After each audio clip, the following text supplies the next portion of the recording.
Serigne Mansour Diop ci jottali gi Serif Ahmed Aïdara Karara di leen jox kon dig daje suba incha allah.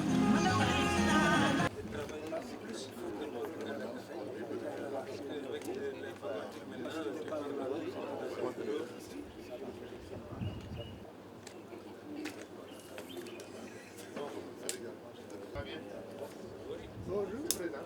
Tout le monde xaar mën nañu commencer. xaar. Leur dire qu'il n'y a pas d'interview. Est-ce qu'on arrête là?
Tout à l'heure, va vous édifier sur les différents éléments qui ont jalonné la création de la commission, les différentes dates qui ont permis de désigner son président, de pressentir son président, de le désigner, de lui permettre de désigner à son tour. Comme tout exercice, cet exercice sur les institutions est un exercice qui concerne tous les citoyens et toutes les citoyennes de notre pays, comme dans tous les pays, et fille de notre histoire et de notre culture. Avec un regard, elle permet de bien vérifier que, en étalonnant les règles qui régissent le jeu politique, économique et social d'un pays, on embrasse notre vivre ensemble. Bien entendu, elle doit être accessible, pour l'importance cruciale des consultations dont les citoyens seront au centre dans les jours à venir. D'un processus qui permette l'appropriation par les populations de ces règles, et c'est cela qui explique toute la méthodologie de travail qui permet de collecter l'ensemble de nos produits comme des produits de la présidente Amadou Makhtar Mbow, président de la commission. Bonjour. Sur la commission, sa jeunesse, sa mission, sa composition, et sur également les modalités de travail, ces modalités de travail. C'est le 14 septembre 2012, à l'occasion de la Journée nationale des institutions, que le président de la République avait annoncé son intention de créer une commission nationale chargée de la réforme des institutions, en me faisant l'honneur de me désigner pour en assurer la présidence. Je me trouvais alors hors du territoire national pour des raisons de santé. À mon retour au Sénégal, j'ai été reçu par le président de la République le 28 novembre 2012 plutôt, et c'est à cette occasion, à l'occasion de cette audience, qu'il m'a remis une lettre dans laquelle il notait que le peuple sénégalais, en réalisant le 25 mars 2012, dans la paix et la démocratie, la deuxième alternance politique de son histoire, avait prouvé encore une fois sa sagesse et sa maturité, mais également et surtout son attachement profond aux principes et valeurs universelles de la démocratie et de la paix. Il estimait en outre dans cette lettre que le message du peuple sénégalais était clair en ce qu'il exprimait à la fois le rejet d'une certaine façon de gouverner et l'espoir d'une nouvelle gouvernance efficace, sobre et vertueuse, porteuse de transformations socio-économiques profondes et de changements significatifs dans son vécu quotidien. Ce sont les termes de la lettre du président. Il m'invitait donc, en tant que président des Assises nationales, je le cite encore, à organiser une large concertation nationale sur les réformes à mettre en œuvre à court, moyen et long terme pour doter le pays d'une armature institutionnelle moderne à la mesure de son ambition de devenir et de rester une grande nation de démocratie.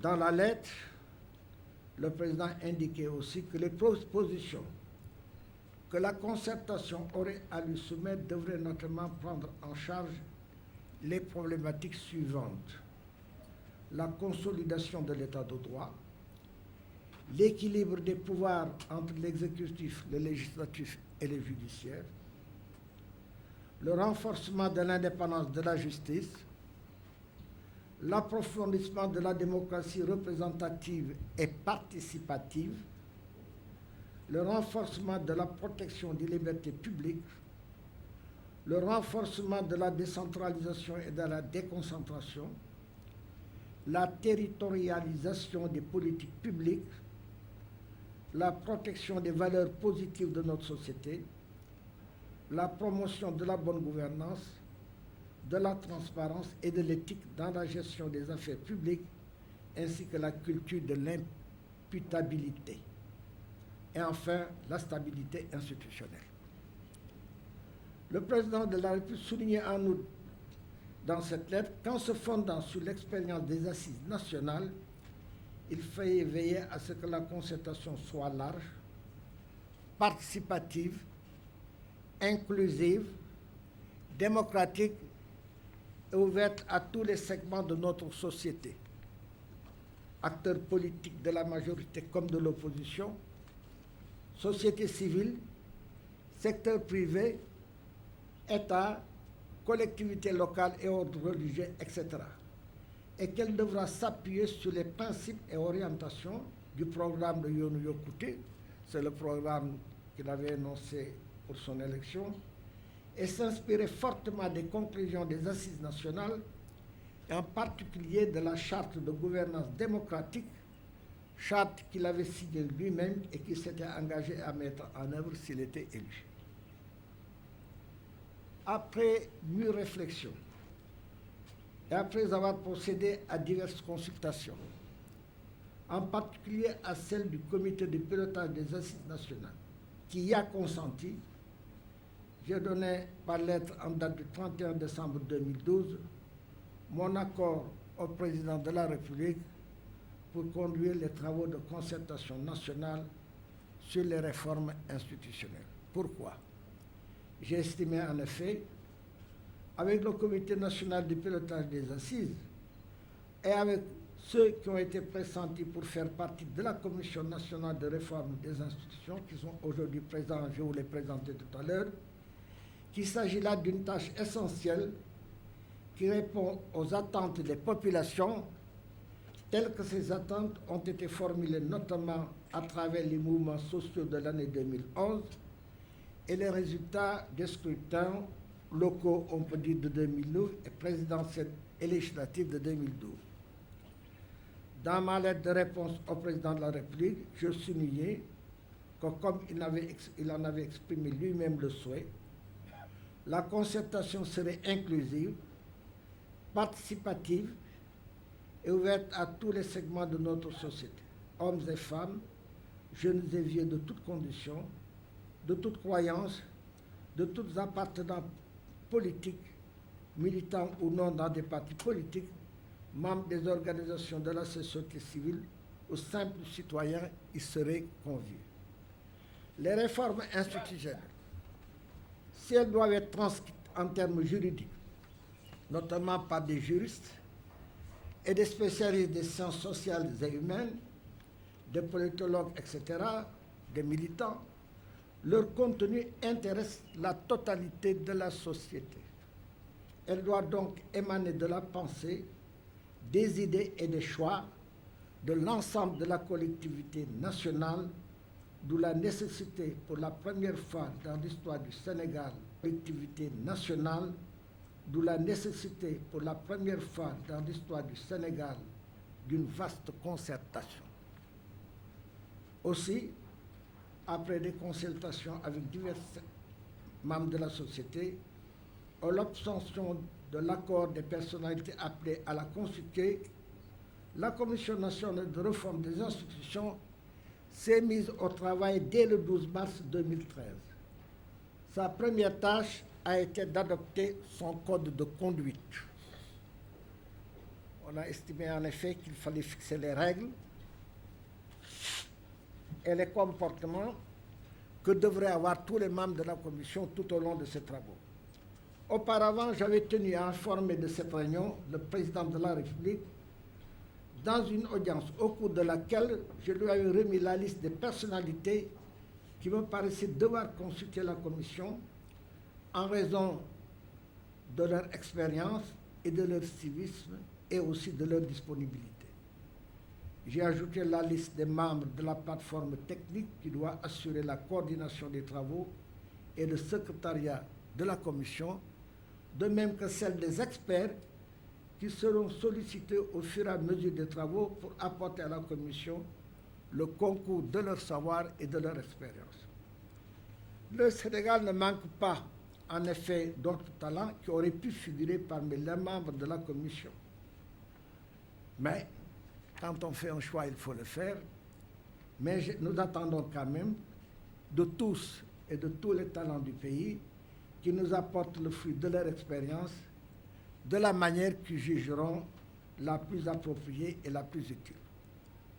La Commission ayant poursuivi ses travaux pendant tous les mois de mars et d'avril, j'ai remis au président de la République, le 7 mai 2013, au cours d'une audience, le document principal de travail élaboré par ses membres.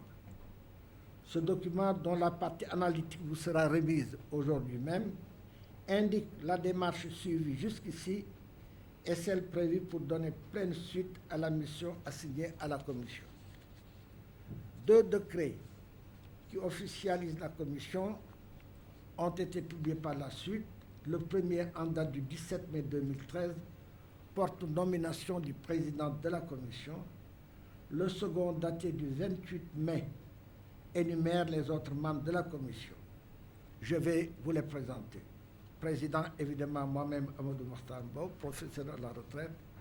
Vice-président, M. Mamadou Lamine Loum, inspecteur du Trésor ici. Rapporteur, M. Abdoulaye Dieye, professeur de droit à l'Université Cheikh Anta Diop de Dakar. Rapporteur adjoint, M. Moussa Mbaye, sociologue, psychologue, la Moussa Mbaye. Les membres de la commission, Madame Aminata Diaw Cissé, par ordre alphabétique, je les donne. Madame Aminata Diaw Cissé, professeure de philosophie à l'Université Cheikh Anta Diop, qui malheureusement n'est pas présente ce matin, elle s'excuse. Nous avons en effet 4 absents ce matin, membres de la commission. Je vous indiquerai leur nom tout à l'heure. Madame Ndeye Marie Diédhiou, institutrice. C'est la présidente de la plateforme des femmes de Casamance pour la paix, Deymarou Diédhiou, étant malade, n'a pas pu être présente ce matin. Monsieur Abdoulaye Bara Diop, sociologue, ancien directeur de l'IFAN, l'Institut fondamental d'Afrique noire. Arado, dans la Fédération internationale, ancien représentant régional de l'UNICEF, méconnu, ancien directeur des Archives nationales du Sénégal, archiviste documentaliste spécialisé, professeur de philosophie à l'Université Cheikh Anta Diop de Dakar, doyen de la faculté de droit, professeur à la retraite. Elle a déjà participé à tous les travaux jusqu'à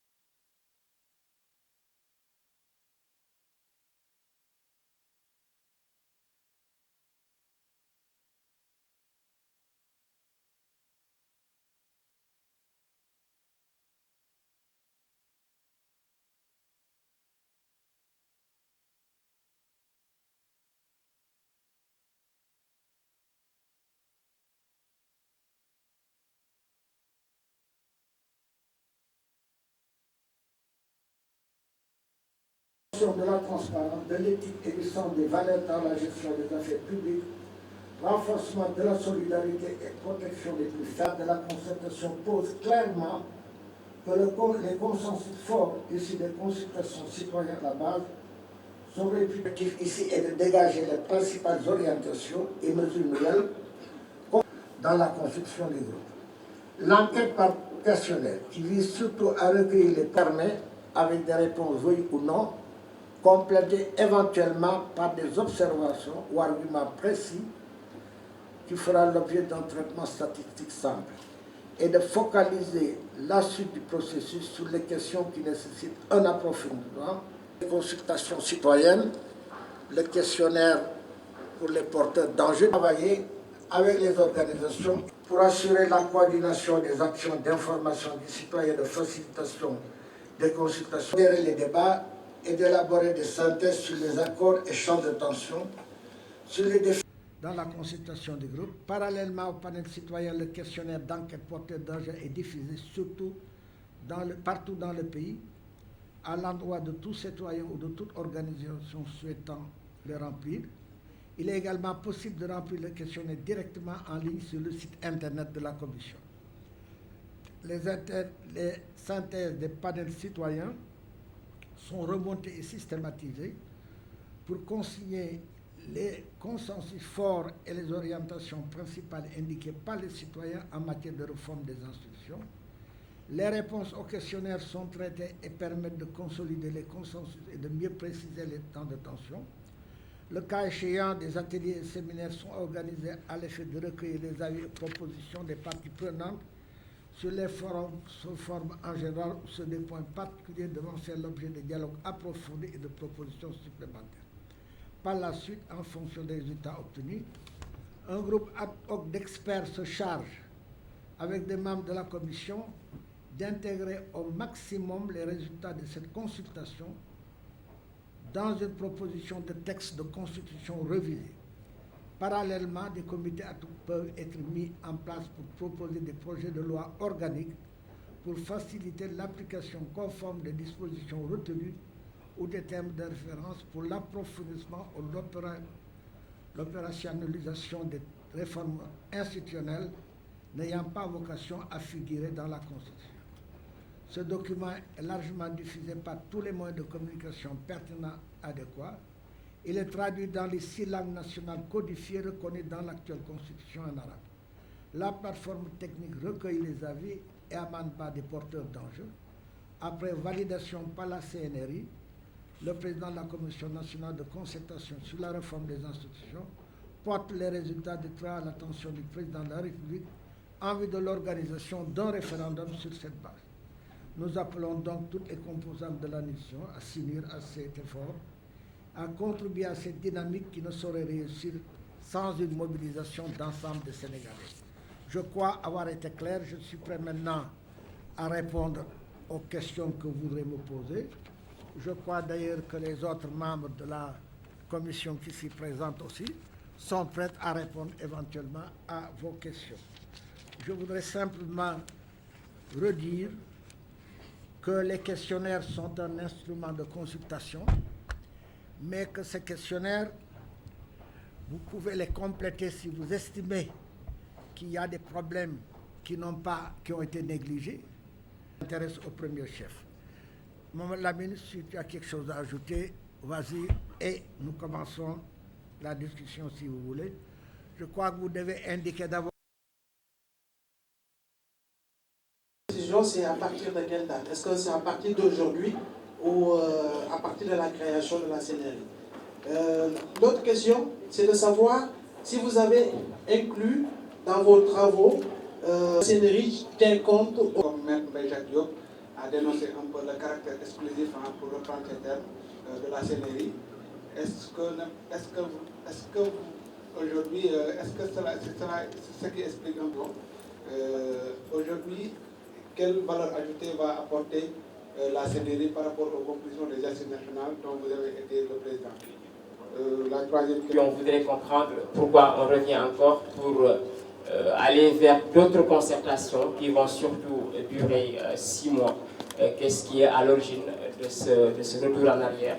Et surtout, qu'est-ce qui motive de nouvelles concertations si on sait que la charte des assises nationales était considérée comme une... Officiellement donc, à partir du mois de mai, comme je l'ai déjà dit, depuis le début du mois de mars. En tout cas, la CNRI fonctionnait.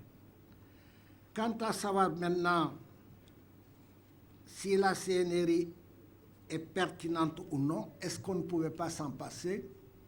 Je constate d'abord une chose, c'est que ceux qui n'avaient pas participé aux assises, qui avaient contesté même les assises, qui aujourd'hui s'appuient sur les assises pour dire qu'il est inutile d'avoir une CNRI. Si on n'avait pas créé une CNRI, ils auraient peut-être continué à contester, je ne veux pas polémiquer, mais ils auraient pu continuer peut-être à contester même les assises comme ils l'ont toujours fait. Nous ne pensons pas, nous, membres de la CNRI, même si nous ne sommes pas les assises nationales, mais beaucoup de membres, certains membres de la CNRI font partie des assises nationales, que peut-être il n'est pas mauvais, après tout le travail qui a été fait par les assises nationales, qu'on revienne encore aux citoyens pour que les citoyens reconfirment leurs sentiments et disent leur point de vue détaillé sur des réformes qui avaient été esquissées dans la charte de gouvernance démocratique. Nous pensons donc qu'il n'est pas mauvais de le faire si nous voulons que l'ensemble des Sénégalais expriment ses points de vue et que l'ensemble des Sénégalais participent à cette opération qu'avaient boudé un certain nombre de partis politiques et qu'avaient boudé un certain nombre de partis qui avaient estimé de mal. Vous vous rappelez les conditions dans lesquelles les assises se sont tenues. Nous disons que tout ce que les assises ont adopté, moi je le dis en tant que présidence des assises, est encore valable, mais ça ne nous dispense pas nous-mêmes des assises d'avoir à consulter d'autres, à discuter avec d'autres, si nous voulons que tous les pays se réunissent autour d'idées fondamentales, autour d'orientations fondamentales en matière d'institutions. Les institutions du pays concernent tout le monde. Voilà ce que je voulais répondre à ceux qui disent que c'est eux. On a prévu, je réponds également à M. Baillet, nous avons prévu, ça on le dira, dans la consultation des citoyens, nous posons la question aussi de savoir comment procéder après. Donc ce sont les citoyens qui décideront du référendum ou pas référendum. Alors Bodian est revenu également sur les assises nationales. On aurait pu peut-être se passer de la commission comme certains le pensent, mais moi, président des assises nationales, je ne considère pas la commission comme superfétatoire. Je considère même qu'elle est utile dans la mesure où nous pourrions, à travers cette commission, voir encore si les orientations que nous avions définies dans le cadre des assises sont toujours valides et conformes aux sentiments et aux aspirations de tous les Sénégalais. Alors, allons-y maintenant les autres questions, si vous voulez. Les institutions étatiques n'est pas un. Et ensuite, moi, je doute fort bien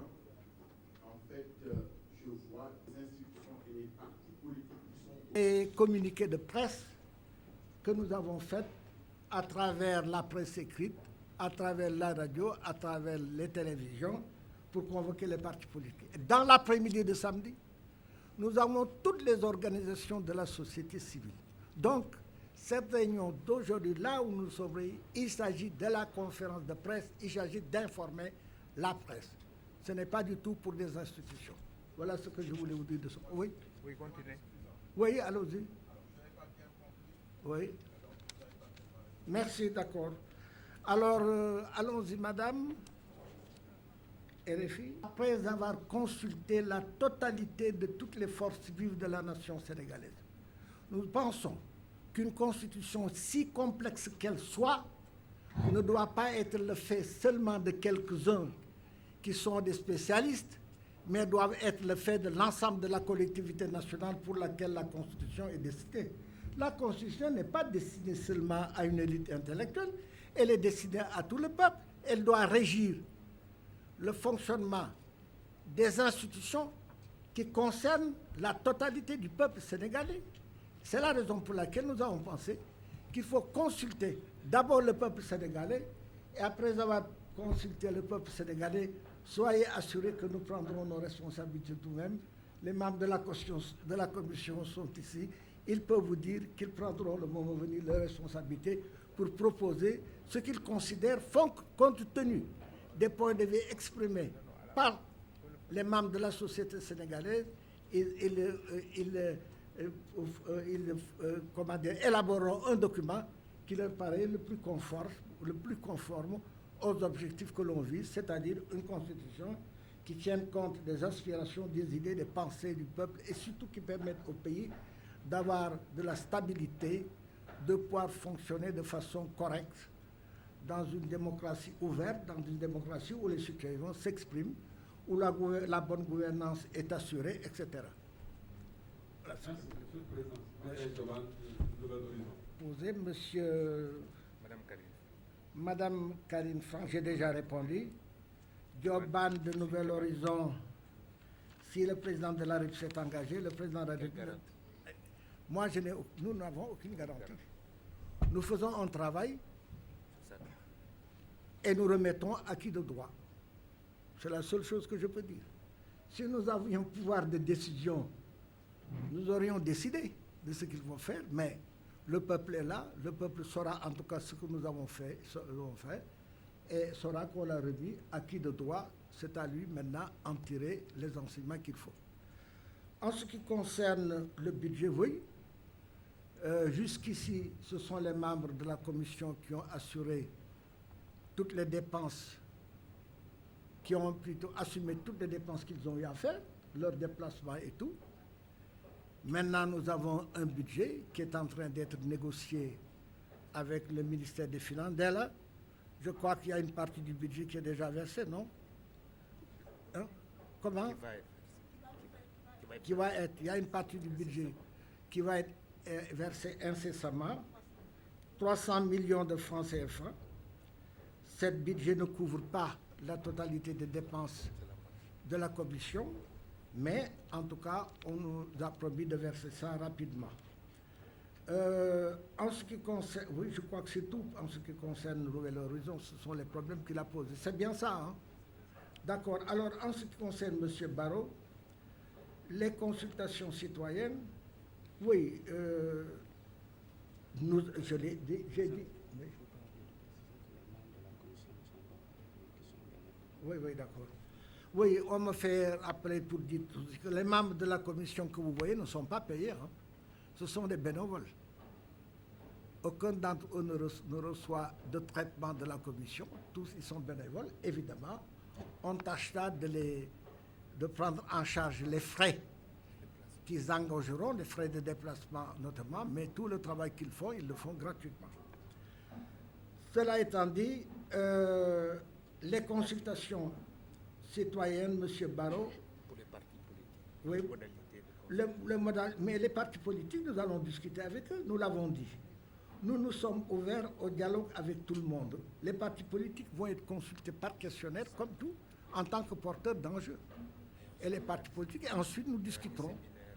Il y aura des séminaires des réunions avec les experts en cas de besoin pour préciser un certain nombre de points. Nous le ferons. L'agenda des assises, maintenant, je ne voudrais pas répondre à une conférence presse de la Commission nationale en ce qui concerne les assises, mais je peux simplement dire à M. Barrot que les assises nationales continuent leur agenda. Les assises avaient créé déjà, je le dis entre parenthèses, les assises avaient créé déjà un groupe de travail et de suivi pour voir comment les nouvelles autorités appliquent les décisions des assises, c'est-à-dire la charte de gouvernance démocratique. Cette évaluation continue d'être faite. 2 rapports ont déjà été faits, qui ont été envoyés à qui de droit. Ces rapports n'ont pas été publiés, ne sont pas destinés à être publiés d'ailleurs, mais on dit au gouvernement, mais dans ces rapports, je dis le comité qui s'occupe de ça est présidé par Mohamed Lamine. Il se réunit tous les jeudis, depuis la création du nouveau gouvernement, et étudie donc point par point les mesures prises par le gouvernement par rapport aux recommandations des assises et surtout à la charte, et on les communique au président de la République qui nous répond. Nous avons reçu déjà des lettres pour les 2 rapports qui ont été envoyés au président de la République. Nous avons reçu les réponses du président de la République qui ont été communiquées aux membres des assises nationales. Eh bien, je vous rappelle qui a fait la Constitution. C'est l'Assemblée territoriale. À l'époque, un des qui a été élu pendant la période coloniale, fasse une constitution, il faut élire une assemblée constituante pour faire la nouvelle constitution. Je me rappelle encore Ibrahim Seydou Ndaw, qui avait été président de l'Assemblée territoriale pendant 3 années, a contesté l'idée que l'Assemblée territoriale, et cependant c'est l'Assemblée territoriale qui s'est transformée en Assemblée constituante, donc c'est un organe élu avant l'indépendance qui a fait la première constitution sénégalaise. Nous étions évidemment dans le cadre de l'autonomie interne à l'époque, l'autonomie interne, mais nous n'avions pas de gouvernement national, nous n'étions pas indépendants, nous dépendions du gouvernement français. Et c'est cette assemblée qui a été élue qui a fait la première constitution. Depuis lors, la constitution a été modifiée. 1962, vous vous rappelez, à la suite des événements de 1962 qu'il a été, c'est de là qu'on est passé d'un régime dit parlementaire à un régime présidentiel, etc. Ensuite, il y a eu beaucoup d'aménagements de la Constitution qui se sont faits pendant les 50 années, et les dernières modifications l'ont été pendant la dernière décennie avec la Constitution nouvelle qui a été adoptée 1 an après l'élection de nouveau gouvernement. Alors, au même titre que toutes les questions qui concernent la Constitution. Pour nous, nous avons un travail holistique qui ne s'embarrasse pas de traiter tel ou tel point particulier de l'agenda national au détriment des autres. On aura l'ensemble des règles qui gouvernent la Constitution. Parmi ces règles, il y aura la règle du mandat du président, il y aura la règle du mandat de tel ou tel autre. Il s'agira également de la question des indépendants, etc. Mais ce sont des questions qui seront traitées de manière tout à fait générale et impersonnelle dans le cadre d'un exercice qui touchera tous les articles de la Constitution. Est-ce que, au sortir du processus populaire de consultation des citoyens, s'il y avait des tendances, en tout cas qui allaient dans tel ou tel sens, quelle serait la position de la Commission? Sur cette question, le président vous a dit qu'il y a plusieurs étapes. Il y a une étape qui est primordiale, d'après les documents que nous avons exposés, c'est celle de consulter les citoyens, de savoir d'abord ce qu'ils pensent. Et nous pensons aujourd'hui que dans l'ensemble du pays, sur les questions qui concernent la constitution du pays, sur les questions les plus importantes, les citoyens ont leur mot à dire, pour peu qu'avec nos facilitateurs, nous arrivions à leur expliquer les enjeux et mettre toutes ces questions, même les plus ésotériques et les plus complexes, au niveau du citoyen, de manière à ce que lui, le mandant de tout le processus qui gouverne l'État, dise ce qu'il veut. Une fois que cette étape est passé. Nous pensons qu'il en sortira ce que les citoyens pensent. Et maintenant, il s'agit, M. Bodian, d'un pari, de savoir qu'est-ce que les citoyens vont penser. J'ai mon idée là-dessus, vous avez votre idée là-dessus. Toujours est-il qu'au sortir de ce processus, nous allons le confronter avec les porteurs d'enjeux, les acteurs politiques, les acteurs sociaux, les spécialistes du droit qui nous diront ce qu'ils pensent.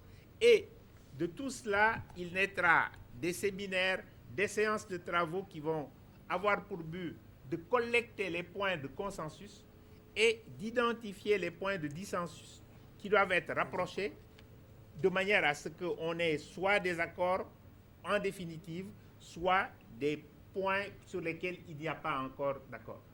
Et